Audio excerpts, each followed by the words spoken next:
आजाद भारत की जब बात होती है तो शायद ये सोचा जा सकता था कि दलितों के साथ होने वाले भेदभाव का कड़वा जहर अब जमीनी स्तर पर नहीं होगा। लेकिन जब हम रोज सुबह का अखबार खोल के देखते हैं तो समझ आ जाता है कि आज भी दलितों के साथ होने वाले उत्पीड़न की कहानियां कम नहीं हुई हैं। नमस्कार, मेरा नाम है रीटा। पिछले 24 घंटों में दलितों के साथ होने वाली उन घटनाओं के बारे में आज बात करेंगे जो सोशल मीडिया पर ट्रेंडिंग में है और जमीनी स्तर पर जिन पर कार्रवाई शून्य है। दलितों से जुड़ी पहली खबर आज देश के हर उस नागरिक को झकझोर कर रख देने वाली है जो भारतीय संविधान का सम्मान करता है, जो भारत के कानून की रक्षा करने के लिए तत्पर है। लेकिन मौजूदा समय में भेदभाव ने ऐसा माहौल बनाया है कि देश के उच्चतम न्यायालय में बैठे चीफ जस्टिस को भी मनुवादी मानसिकता के लोगों से खतरा होने लगा है। जी हाँ, अभी हाल ही में 6 अक्टूबर को सुप्रीम कोर्ट के चीफ जस्टिस BR गवई पर एक वकील राकेश किशोर ने जूता फेंक कर उन्हें मारने की कोशिश की, उन्हें अपमानित किया गया। इतना ही नहीं, ये वकील लगातार कह रहा था कि सनातन का अपमान नहीं सहेगा हिंदुस्तान। इस हमले के बाद चीफ जस्टिस के अपमान को लेकर लोगों की अलग अलग प्रतिक्रियाएं आ रही हैं। वहीं पीएम नरेंद्र मोदी ने चीफ जस्टिस ऑफ इंडिया से बातचीत करके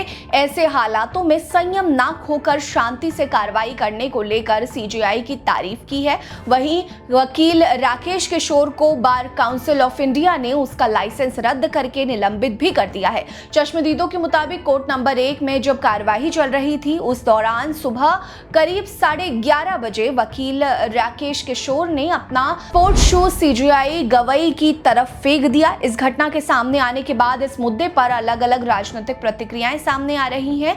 काफी तीखी प्रतिक्रियाएं हैं। कांग्रेस का कहना है कि न्याय के मंदिर में इस तरह की घटना बेहद शर्मनाक कृत्य है। इसे न्याय व्यवस्था और दलितों के खिलाफ उठाया गया कदम कहा जा रहा है। दलितों से जुड़ी अगली खबर उत्तर प्रदेश के संत कबीर नगर से सामने आई, जहां शराब के नशे में धुत शख्स ने एक दलित को न केवल जाति सूचक गालियां दी बल्कि उसे बुरी तरह से पीटा भी। दरअसल ये खबर संत कबीर नगर के नाथ नगर के संवाद महोली थाना क्षेत्र में आने वाले गांव मैनसिर का है। पीड़ित दलित युवक अजय ने पुलिस को शिकायत दर्ज कराते हुए बताया कि वो और उसका एक दोस्त जयराम मैनसिर चौराहे में दवाई लेने गए हुए थे। लेकिन इस दौरान वहीं दुकान के पास शराब पी रहे हर्ष चतुर्वेदी ने अजय को देखते ही जाति सूचक गालियां देना शुरू कर दिया। हर्ष चतुर्वेदी हरिहरपुर गांव का रहने वाला है। दोनों के बीच किसी पुरानी बात पे रंजिश थी, लेकिन दवाई की दुकान के बाहर मौका पाकर उसने रंजिश निकालने के लिए गालियां देकर उकसाया। जब अजय ने इसका विरोध किया तो हर्ष चतुर्वेदी ने हाथों में पहने कड़े से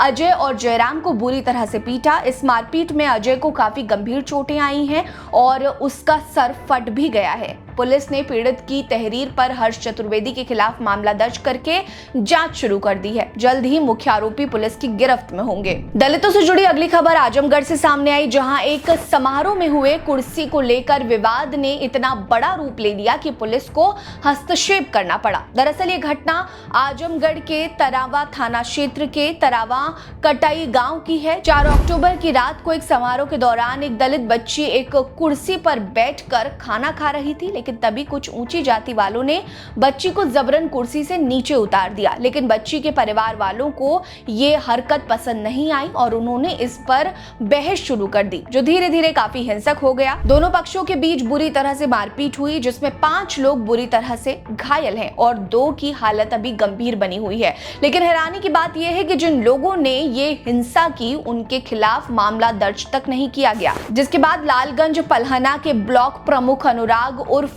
सोनू सिंह पीड़ित परिवार से मिलने पहुंचे और आरोपियों के खिलाफ मामला दर्ज करने के लिए थाने के बाहर धरना किया। जिसके बाद पुलिस प्रशासन भी नींद से जागी और 13 लोगों के खिलाफ मामला दर्ज किया गया है। हालांकि इन 13 लोगों में से किसी को भी गिरफ्तार नहीं किया गया है। दलितों से जुड़ी अगली घटना आंध्र प्रदेश के विजयवाड़ा से सामने आई है, जहां 2017 में एक दलित बच्ची की संदिग्ध हालत में हुई मौत को लेकर होने वाली ढिलाई को लेकर आंध्र प्रदेश उच्च न्यायालय ने गुंटूर जिले के नल्लापांडू पुलिस को जमकर लताड़ लगाई है। दरअसल 28 फरवरी 2017 को गुंटूर के बूदमपाड़ू के सेंट मेरी इंजीनियरिंग कॉलेज में पढ़ने वाली दलित छात्रा गणेपुड़ी श्रावड़ी संध्या की कॉलेज में संदिग्ध हालत में मौत हो गई थी। पुलिस ने इस मामले में जांच को बंद करने के लिए इसे करार देने की कोशिश की थी, लेकिन अमृतालुर मंडल के गोपियापलेम की रहने वाली श्रावणी संध्या की मां गरनेपुडी जयलक्ष्मी ने पुलिस पर आरोप लगाया कि कॉलेज प्रबंधक और उसके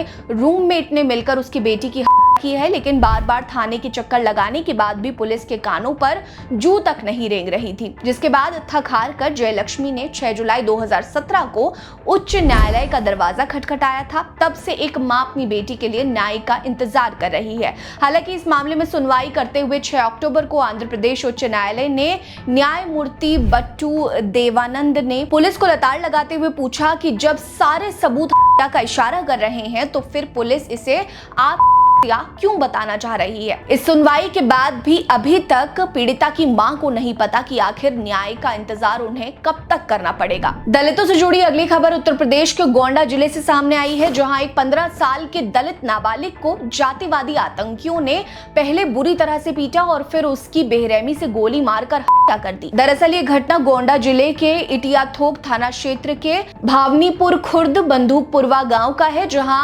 15 साल के दलित बच्चे मंगलदेव वर्मा पटेल ने केवल आरोपियों के यूरिया पंप पर काम करने से मना कर दिया था, जिससे गुस्साए आरोपियों ने पहले उसे बुरी तरह से पीटा और फिर उसकी गोली मारकर कर दी। मृतक मंगलदेव अपनी बीमार मां और मजदूर पिता का एकमात्र सहारा था। उसने पढ़ाई छोड़कर घर चलाने के लिए मजदूरी करनी शुरू कर दी थी, लेकिन उसने यूरिया फैक्ट्री में काम करने से इनकार कर दिया था, जो आरोपियों के अहम पर चोट पहुंचा गया। इस घटना को लेकर भीम आर्मी चीफ चंद्रशेखर आजाद ने अपना रोष जताते हुए योगी सरकार से मांग की है कि जो भी आरोपी है उन पर सख्त धाराओं में मुकदमा दर्ज कर फास्ट ट्रैक कोर्ट में सुनवाई कराई जाए। साथ ही पीड़ित परिवार को कम से कम 25 लाख रुपए का मुआवजा भी दिया जाए और परिवार के एक सदस्य को सरकारी नौकरी देने के साथ साथ सुरक्षा प्रदान की जाए। उन्होंने पीड़ित परिवार को आश्वासन दिया है कि अन्याय के खिलाफ इस लड़ाई में भीम आर्मी पूरी तरह से उनके साथ खड़ी है। दलित उत्पीड़न से जुड़ी इन खबरों पर आपकी क्या राय है, कमेंट सेक्शन में हमें जरूर बताएं।